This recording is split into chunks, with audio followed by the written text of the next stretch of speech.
Hey, everybody. It is Monday, August 11th. You're listening to the Mo News podcast. I'm Mosh Winunu as we start another week here. And I'm Jill Wagner. This is the place where we bring you just the facts. And we read all the news and read between the lines so you don't have to. Jill, I know on Friday's pod, as we went over what we were watching this weekend, you said you were set to see the Freaky Friday sequel called Freaky Friday, your review on this Monday podcast. I thought it was very cute. Granted, I saw it with my 6-year-old. She loved it. She said that she liked it better than the original. I would not go that far. I also read a bunch of reviews that were horrific, that basically were like, this is the worst movie ever. I was reading those reviews. I was like worried for you. I was like, oh God, Jill. Yeah, so no, my expectations were low and I thought it was cute. It's what I think it should have been, which is sort of a light, fun sequel to a movie that came out 20 years ago. It was cool to see Lindsay Lohan, Jamie Lee Curtis. I thought it was very cute. Again, I'll just use that word. Jill, it sounds perfect for like this time of year, like early August, something easy on a weekend. Okay, now to the headlines. We'll start with the latest on Friday's attack on the CDC. We'll tell you why a man opened fire on the Centers for Disease Control, killing a police officer and unleashing terror amongst CDC employees. A huge summit set for later this week will preview President Trump's meeting with Russian President Vladimir Putin in Alaska. Will Ukraine's President Vladimir Zelensky also get an invite? Meanwhile, President Trump considering sending troops across the border into Mexico to combat drug cartels. What Mexico's president has to say about that. And the latest on the chaos over at the IRS, President Trump ousting the head of the Internal Revenue Service. And now the interim head is the 7th person to lead the agency this year. In transportation news, some new high-speed trains are coming to the Northeast Corridor at the end of the month. We'll tell you when and where. A business headline we're watching as we worry about what AI could mean for many of our jobs. AI currently creating some billionaires at a rapid pace. And new numbers show that younger people in their 20s and 30s are increasingly easily distracted and careless and less likely to deliver on commitments. So what is happening to conscientiousness and why is it dwindling? A number of factors here. Plus Mosh is on this day in history. Your clue today is a whiskey drink, a vodka drink, a lager drink, and a cider drink. In a strong accent. It may be sung. Those lines may be sung in a very strong accent. Yeah, if you didn't recognize it from Moshe's Chicago accent, which you don't really have actually, I guess more just an American accent.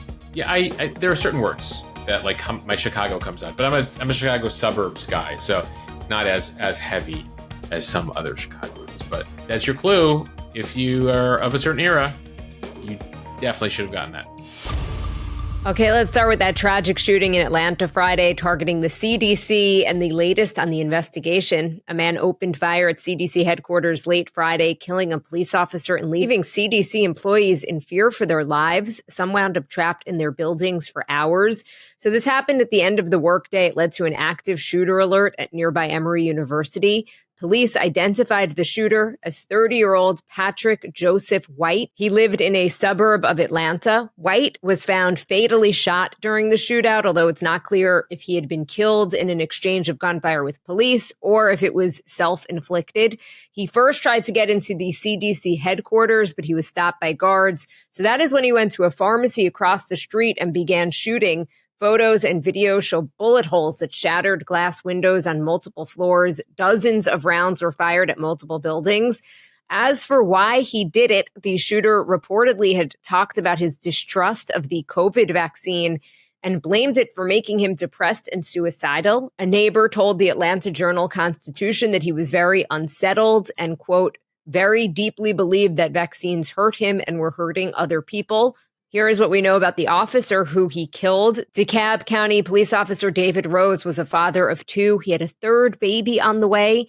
The 33-year-old had just finished his training in March. He served in the Marines. He was trying out a couple of other fields before joining the police force. Yeah, quite a tragedy there in losing that officer new to the force. CDC officials briefed staff members over the weekend. They say that investigators have found that White was, quote, very disturbed and had actually reached out in recent weeks for mental health assistance, according to a recording of an all-hands call. that was held at the CDC, but there had been no threats made to the CDC that could have signaled the attack, according to authorities. Now, even so, CDC offices across the country will be closed today as they assess security requirements. CDC headquarters has advised all employees to work remotely until the buildings reopen and to remove CDC stickers and decals from their vehicles as a precaution. Now, the shooting here has rattled folks at the CDC as well as other public health workers. They've already been under a whole amount of stress over the recent years for a variety of reasons, including most recently the CDC. They've undergone hundreds of layoffs. They've dealt with increasing mistrust of CDC, of public health, of the vaccine. It has led to a variety of conspiracy theories about vaccines and about what happens at the CDC. The union that represents CDC workers put out a letter to members over the weekend saying the shooting was motivated by, quote, vaccine disinformation, which continues to pose a dangerous threat to public health and safety. We are learning more about White here, his neighbor speaking out to various media publications. Apparently his obsession with anti-vaccine conspiracy theories seemed to come out of what they feel was nowhere just over a year ago. His neighbors describe White talking to them in these unrelenting monologues about it on their front porches, describing a very vast and what they said was confusing conspiracy. One neighbor said it was such a belief for him. It was almost like faith. It was a tenet of who he was. But again, one of the neighbors who spoke to the New York Times said they had no impression that he was actually going to act on it or do something violent in regards to his belief system here. As for things at the CDC, it is part of the Department of Health and Human Services.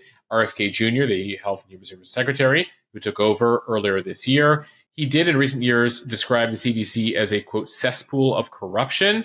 So there are folks at the CDC who feel like RFK is among those who has fomented some of these anti-CDC sentiment and really pushed some of these conspiracy theories along. Kennedy, though, put out a statement over the weekend expressing condolences for the officer and saying, we know how shaken our public health colleagues are today, adding they remain united in their mission to protect and improve the health of every American. So Kennedy there, backing up the CDC and the statement that he put out on Saturday, but folks internally at the CDC feeling like Kennedy does not have their back, and that, again, he has created this climate of hostility and mistrust. It was a quote from one of the officials there. We told you last week that he cut hundreds of millions of dollars in funding for vaccine development for mRNA vaccines. In June, he removed all 17 members of the CDC's Vaccine Advisory Committee, saying a clean sweep was necessary, implying that there was biased science happening at the agency. So, Jill, the latest example of some of these online conspiracies leading to an individual who clearly has mental health issues acting upon it. We have gotten notes from several members of the Mo News community who work at the CDC or work adjacent to the CDC, very concerned about what comes next and hoping there will be vastly improved security moving forward. Though a good sign here, he was not able to get into the building. What he was able to do was get across the street on top of this CVS and shoot at the windows of the building, but still leading to a situation where an officer was killed and many CDC employees who had literally had to take cover as he was shooting at their windows. Now to a high-stakes face-to-face meeting taking place in Alaska on Friday. President Trump set to meet in person with Russian President Vladimir Putin up in Alaska for talks on ending the war with Ukraine. For now, it is just a one-on-one between the United States and Russia, but there are multiple reports that say the White House is considering inviting Ukrainian President Vladimir Zelensky as well. Meeting Putin in the United States, a bit unexpected. The thinking was that the two world's leaders would actually meet in a neutral place outside of both the United States and Russia. Additionally, Trump had set a deadline for last Friday for Putin to agree to a ceasefire or else face major consequences, including new sanctions. Putin failed to agree to a deal, but he's still going to get this face-to-face with President Trump later this week. So just to level set on where we are right now, it's been nearly 3.5 years since Russia's full-scale invasion of Ukraine. There is a lot at stake at this summit as Trump has grown increasingly frustrated with Putin. He had been hoping to get a deal done when he took office. That's more than 6 months ago. Trump said that an agreement would be likely to involve, quote, some swapping of territories, which he said would be to the betterment of both countries. That is not sitting well with President Zelensky of Ukraine. He released a statement over the weekend saying that Ukraine does not plan to give up territory as part of a peace deal. Take a listen to this translation by Sky News. Ukrainians will not give their land to the occupier. Ukraine is ready for real solutions that can bring peace. Any solutions that are against us, any solutions that are without Ukraine, are at the same time solutions against peace. They will not bring anything. So, Jill, that's Zelensky there. But then you also have Vladimir Putin, who doesn't plan on giving up any of the territory that he has taken from Ukraine. So not clear here what can be achieved on Friday. The two sides very far apart. Some interesting symbolism here. Alaska was once Russian territory, bought from Russia by the U.S. About 160 years ago. So there's an interesting connection there. And certainly Russians are noting that. This is a piece of historic Russia where this conversation is set to happen. The bottom line is this right now. Russia believes it has a leg up here. It wants to fight this war until Ukraine collapses. And even as Russia has taken huge losses in this war, it still is the bigger country. It still has the bigger military. And they know that as Trump has cut off some of the military aid to Ukraine, that the Ukrainian military is suffering as much, if not more, than the Russian military, and it already happens to be smaller. They feel they can just keep this thing going. So one of Putin's goals here is not like a permanent peace deal, but a temporary ceasefire in which they eventually could go back to war at some point after Ukraine potentially has elections. The hope in Russia is that Ukraine would elect a more Russia-friendly government. That's something they had in the past. They don't have right now, and they're hoping that maybe that could take place here. Russia's playing the long game. Putin's playing the long game. He sees Ukraine as a piece of historic Russia and will not stop. And so ultimately, as far as he's concerned, he has 20% of the country. He did want to, well, he was hoping to take all of Ukraine in a week back in 2022. That didn't work out. And so the big question is, what sort of deal can be had here, especially given that the Ukrainians know what Putin's ultimate goal is. And what Putin is looking for is not just a ceasefire. He's looking for demilitarization by Ukraine. He's looking for a Russia-friendly government. He's looking for them not to join NATO. He's looking for them not to be able to rearm. Well, Ukraine's like, we know why you want that stuff, because you're eventually going to try to take this country, even if you can't take it this go around. So that's why Zelensky is very reluctant to make a deal here. Trump, above all, just wants a deal. He wants a deal. He wants a deal. And that's what led to that whole contentious meeting in the Oval Office a few months ago. Remember when Trump and Vance booted Zelensky from the Oval Office, when Zelensky was like, guys, do you know what Putin actually wants here? What is interesting is in recent months, Trump has grown frustrated with Vladimir Putin.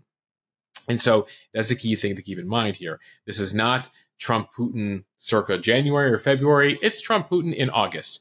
And for months now, Trump has said very publicly on camera, we've played it on this podcast, Putin goes back on his word all the time. Putin is just bombing Ukraine left and right, and it's really upsetting me.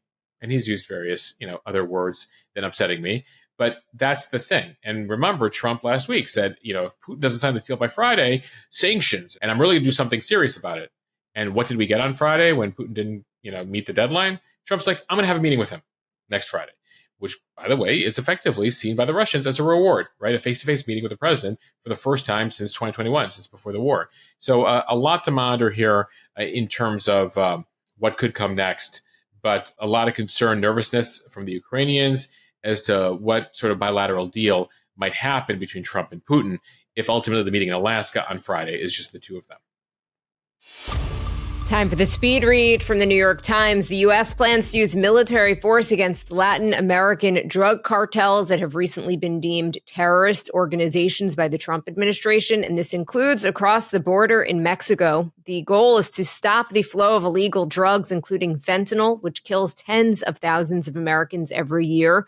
The president secretly signed the directive to the Pentagon. The decision to bring the American military into the fight is the most aggressive step so far in the administration's escalating campaign against the cartels. One of the cartels deemed a terrorist organization earlier this year by the Trump administration, MS-13. That gang, known for its extremely violent ways with machetes, usually the weapon of choice. It has a presence in Central America and Mexico, along with other cartels, and a big presence, unfortunately, here on Long Island, where I live, Moshe. Following news of the directive, Mexico's President Claudia Sheinbaum emphatically said, quote, "The United States is not going to come to Mexico with the military. We cooperate, we collaborate, but there is not going to be an invasion. That is ruled out, absolutely ruled out." Yeah, a very firm statement by the Mexican government there. Jill, they've struggled in recent years on how to manage the cartel situation in Mexico. Cartels immensely powerful. They pick local leaders. They assassinate journalists. It's one of the most dangerous places in the world to be a journalist because the cartels don't want coverage of what they're doing.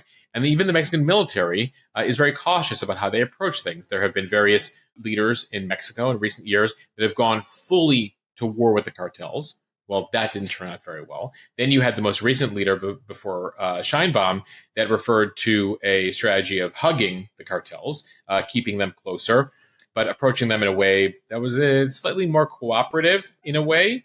And Scheinbaum taking a slightly more aggressive stance than that, but certainly not going full on head on into war with these cartels, because in many cases, the cartels sometimes are better armed and better trained than the Mexican military.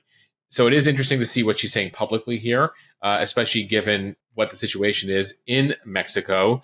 Now, the U.S. for years has had issues with what's been going on in Mexico. The Trump administration has been taking things to a new level. Designating the cartels as terrorist organizations allows the U.S. to target them using intelligence agencies, using the Pentagon, a whole variety of things. They're effectively treating these cartels on par with Al-Qaeda, ISIS, Hezbollah, Hamas, not just drug dealing organizations, but armed terrorist organizations. But there are a lot of questions here as to what this directive entails. There's not much comment so far from the Pentagon or the White House. What would it look like? By the way, there's a lot of civilians and criminals associated with these cartels. If they don't pose an imminent threat, would the U.S. actually go ahead and kill these people in various battles down there? It's hard to imagine a scenario where you have, the Marines and the Army, that you actually have the U.S. invading Mexico to deal with the cartels, not in cooperation with the Mexican government. And it doesn't sound like the Mexican government wants U.S. troops on their side of the border. Now, a number of former U.S. officials, Latin American leaders have warned that an overly muscular approach here by the U.S. could backfire in Mexico. And remember, we have a long history with Mexico. We had a war with Mexico in the 1800s that led to the U.S. taking a bunch of the territory that are U.S. states today. So this is sort of a nightmare scenario, a historic nightmare scenario for the Mexicans. It also is unclear how much damage the U.S. can do. These days, there's hundreds of cartels, gangs, mafia-style groups operating in a variety of ways. They've diversified how they make money beyond drugs. They engage in logging, oil theft, extortion. They even have call centers in some cases, and in many cases have alliances with local government officials. So it could make for a very messy situation.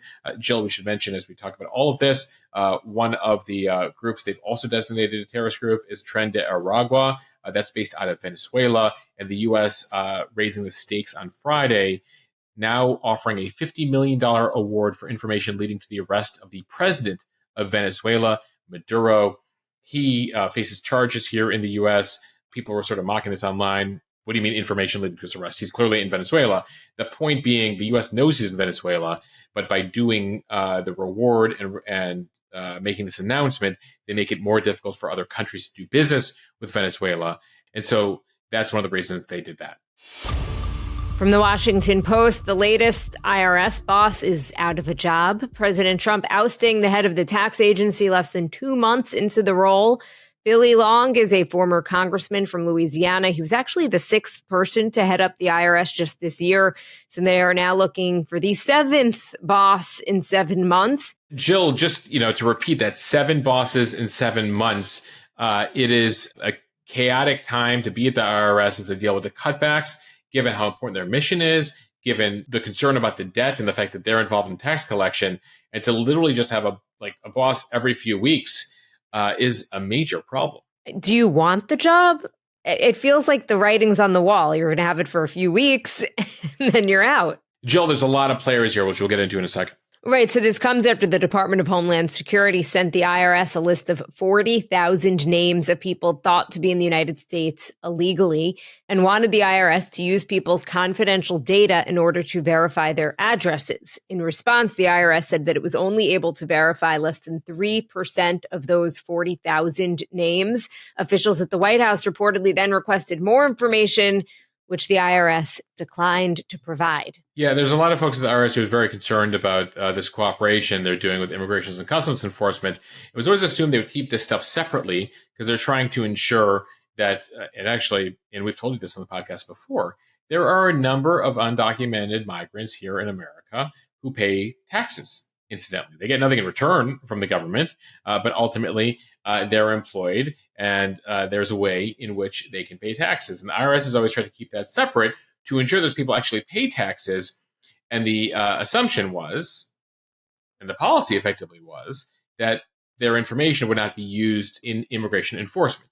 Now, the Trump administration has tried to end that policy, has asked the IRS for full cooperation with immigration authorities, which has led to some pushback. Now, it's not clear if that's specifically what led to Long's departure here.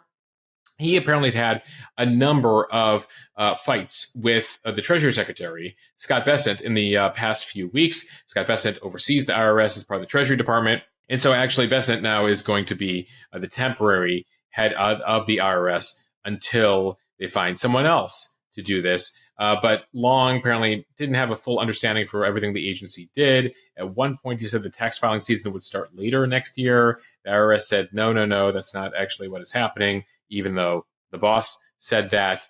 And so a lot of questions here, especially amid a lot of turmoil at the IRS, layoffs, voluntary retirements, low morale. Recently, in the last administration, there was a push to actually give the IRS more funding for enforcement, because the IRS has at the lowest levels of staffing going back to the 1970s. And they're using very old computers, very old software. And the Biden administration and Congress said, it's time to actually bolster the IRS here and help them modernize their systems. Trump pulled a plug on all of that when he came in. So it's a tough time over there, especially for the folks who work there, but also for some of you who are trying to get answers from the IRS or have various delays or audits. And there are fewer and fewer people to deal with over there. From CBS News, some good news for people living between Washington, D.C. and Boston in the northeastern part of the country. Some new high-speed trains are hitting the tracks later this month. After years of delays, Amtrak is launching 5 next-gen Acela trains for riders between Boston, New York, and D.C. So they are set to debut on August 28th, and there are more to come. By 2027, there will be a total of 28 of these trains in service. The trains can hit a speed of 160 miles per hour. That is 10 miles an hour more than the current trains. The new fleet will have amenities, including reading lights, plugs to charge devices, high-speed Wi-Fi, larger restrooms, and winged headrests. These rides are expected to be smoother thanks to what they call a new tilt system. The train also allows for 27% more seats per departure. Jill, I know you've taken that train a number of times. I've taken that train probably hundreds of times at this point in my career. And allegedly, it will cut down the time it takes to go from New York to DC by about 15 to 20 minutes. So 2.5 hours is what they claim here. Now, that 160 miles per hour may seem impressive in context. If you are in Europe, Japan, China, a lot of countries out there, your trains go more than 200 miles per hour. In some cases, closer to 250. So the U.S. slowly but surely getting there. One other caveat, there are a number of miles of track in between D.C. and Boston that don't allow you to get that fast, that you have to go 40 or 50 miles per hour during that time. Sometimes you have these cargo trains too that hit the tracks. Anyway, it's super annoying. I've lived it and breathed it for a long time. The Acela first was introduced back in 2000. These next-gen trains were actually expected to enter service back in 2022, so about 3 years late due to a number of hurdles that they faced. So some good news. I'm looking forward to seeing if these trains actually run on time, Jill. One of the issues we also have with Amtrak in the Northeast Corridor, if it's too cold, there are delays. If it's too hot, there are delays. Why? They're like, oh, it's too cold for the track. It's too hot for the track. And I'm like, it's 89 degrees. What is going on here? And they're like, sorry. So I'm cautiously pessimistic about these trains, Jill. When we went to the NATO conference, I took a train down, and I'll admit it was hot, but the smell of burnt rubber was just permeating throughout the car, and it was very unsettling. If we were all the passengers were kind of like, should we be worried? At what point is there a code red here? I mean, and that's one of the issues. We haven't really invested in this infrastructure. And I guess, listen, ultimately, this is good news. The trains go a little bit faster, more modern cars. But ultimately, remember, the Northeast Corridor, basically, that's all where you see these trains. The rest of the country's Amtrak system is decades, if not a century behind what you see in other parts of the world. But that's just because we as Americans love our cars, and the government has not invested and effectively create a system that, has made it easy, right? We've been waiting for high-speed trains in California for 20 plus years. They've already spent billions of dollars on that. You have this like new sort of high-speed system that's been created in South Florida, right? Between like Miami and Fort Lauderdale. And so you see like elements of this happening, but anyway, I'll keep my fingers crossed for the next gen. Okay, now to a story from the Financial Times getting a lot of attention. New survey data shows that there has been a troubling decline in conscientiousness. This critical life scale is fading out, and especially fading fast among young adults. The newspaper analyzed data showing that people in their 20s and 30s in particular report feeling increasingly distracted and careless, less tenacious, and less likely to make and deliver on commitments. Conscientiousness is an important trait. The definition is to be meticulous and careful. Compared to other personality types, conscientious people tend to live the longest, have the most career success, and are less likely to get divorced. It has been found that they're able to hold down jobs during recessions. And this makes sense because if you have this trait, you tend to make well thought out, careful decisions that will make for the best possible future. Unfortunately, again, it appears that fewer people have this trait. According to the Financial Times, levels of conscientiousness appear to be declining. A 2022 study found there were signs of a dip during the pandemic, and it has continued. And young adults, who are historically the most extroverted group in society, are now the most introverted. Yeah, a lot of interesting trend lines here based on this data. Not all surprising, based on all the distractions we now face, right? Phone, internet, social media, digital media, all of it has made it easier not to make plans or to abandon plans. The sheer convenience of the online world makes real life commitments feel messy, effortful, and that's why you do see a decline in certain things. It enables behaviors like ghosting people. Jill, it happens socially with dates, but it also happens increasingly with jobs. There's been a number of employers that have reached out to us and said that they have made job offers, especially among some Gen Z applicants. They accept the job and then just never show up to the job. So this is not altogether surprising to see this data based on some of the anecdotal evidence that we've seen here. One of the other things they're seeing in this data is that they're seeing an increase in neuroticism.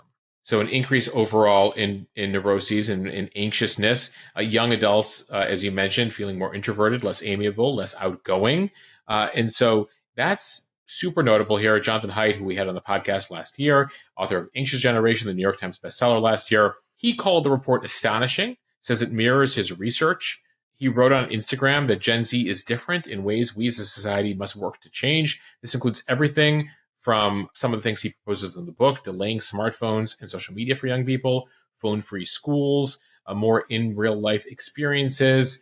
And so he's calling for more infrastructure to, well, basically the infrastructure that existed in sort of the pre-digital era, the era that sort of elder millennials were the last people to grow up with, the in-person stuff. Now, the one piece of good news here is that personality is malleable. It's not like genetics. What has been reduced, or certain traits, can be built up again over time. And finally, from CNBC, AI is setting a record for creating new billionaires at a breakneck speed. Tons of capital has been raised for AI startups like Anthropic, Safe, Superintelligence, OpenAI, and Anisphere. CB Insights says there are now nearly 500 AI unicorns, which are private AI companies that are valued at $1 billion or more. The collective value of those companies, $2.7 trillion. And there are more than 1,300 startups that have a valuation of over $100 million. Interestingly, a principal researcher over at MIT says that if you look at 100 years of data, wealth has never been created at this size and speed. Jill, it was interesting looking at this report because it wasn't so long ago, just a couple of weeks ago, I learned about a company called Astronomer AI. Of course, infamously, because the CEO and the head of HR were canoodling at a Coldplay concert, and then we met them on the big screen. Spotted on the big screen. But what's interesting, Jill, is Astronomer AI. I had never heard of that company. And that's like, oh, it's $1 billion AI company. So there's just so many of these companies out there. Now, unlike the dot-com boom of the 90s, when all those companies were going public immediately, a lot of the AI startups are staying private for a while, given all of the investment from VC funds, sovereign wealth funds, family offices, and others. But the rapid growth of the secondary markets has allowed equity owners of the private companies to sell their shares structured secondary sales or tender offers are becoming more widespread. So some of these founders are actually able to enjoy, being worth hundreds of millions or billions here. All right, now time for On This Day in History, when there were a lot fewer billionaires. Back in 1866, the world's first roller skating rink opened in Newport, Rhode Island on this day. The Atlantic House Hotel converted from a dining room to a roller rink. Apparently, roller skates goes back to the 1700s, but then the first collective roller rink there in 1860s in Rhode Island. Jill, when's the last time you went to a roller rink? The decade may have had an 8 in front of it. Jill, I think I was at one in the 90s. Maybe, but I don't think so, actually. No? Possibly. Maybe in like 91. When rollerblading was big in the mid-90s. Remember, like, rollerblading made, like, because roller skates, like, not so cool. Then rollerblading, like, really got hip before rollerblading was not hip. It had a brief moment there, sort of like disco. And it hasn't really come back, surprisingly. Yeah, niche, right? Maybe we can get Alpha Gen or Beta Gen to bring it back for us. On this day in 1965, 6 days of violence takes place in the Watts neighborhood in Southern California following an incident between white police officers and a black motorist. The Watts riots, would leave 34 people dead, over 1,000 injured. It was LA's worst unrest until, of course, the later riots in 1992 related to the beating of Rodney King. On this day in 1973, they actually are able to trace, Jill, the birth of hip-hop to this day in history to a specific back-to-school party in the Bronx. So August 11th, 1973 is the day New York City hip-hop was born. Literally, we know the address, 1520 Sedgwick Avenue. Which is crazy, right? So DJ Kool Herc, he's considered the founding father of hip-hop. He introduced the technique of playing the same album on 2 turntables and extending the drum section, known as the breakbeat. And so on this day in history, what's widely recognized as the birth of hip-hop took place in the Bronx. On this day in 1992, the Mall of America opened in Bloomington, Minnesota. The mall, still the largest in the U.S., 5.6 million square feet, 520 stores and attractions. Tragic note on this day in history. On this day in 2014, 11 years ago, we would lose Robin Williams, the amazing actor and comedian who would die by suicide on this day, way too soon at the age of 63. And we end here with a bit of music history on this day. Some of you may have gotten a clue at the beginning of this podcast. Chumbawamba on this day in history, 28 years ago, releasing Tub Thumping, Jill. Yeah, Moshe, I don't think that speaking those lyrics does them justice. Jill, that was a song that we loved. Apparently inspired because the guitarist for Chumbawamba and his wife watched a drunken neighbor at one point singing Danny Boy while stumbling to his front door. And so they were inspired because there's a part of the Danny Boy. Anyway, that's your Chumbawamba origin story on this day in history. Jill, one more 90s song born on this day or released on this day. Kiss Me by Sixpence None the Richer, released on this day in 1998. So 27 years ago today. Made famous by the movie She's All That with a young Freddie Prinze Jr. Freddie Prinze Jr., Mo News follower over there on the Instagram. Jill, one of those movies in the 90s where it was like, oh, like we're going to make a bet and make a girl who's like not cool. There was a whole group of those like 90s films, right? For some reason, movie producers thought that by putting glasses on a hot girl, Rachel it would Lee Cook. make them nerdier or something. Right, and it was like, what a loser all you that Rachel did Lee was Cook take her with glasses off. Right, like all she needed to basically do was brush her hair and take off her glasses, and then she became like the hottest girl in school. like I'm sure like teens today would watch that movie being like, what? This is something you guys found entertaining or believable? We're like, yeah, it was the 90s. Don't question it.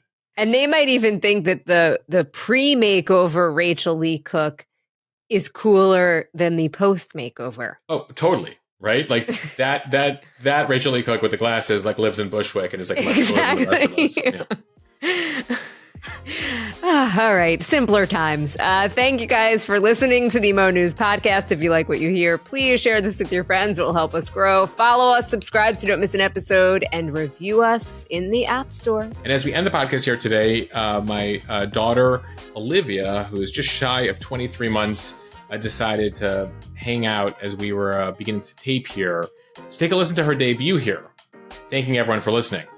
I'm particularly proud of this moment, Jill. This is a big moment, and I can't wait for future podcast editions as Olivia gets older. I can listen to more than the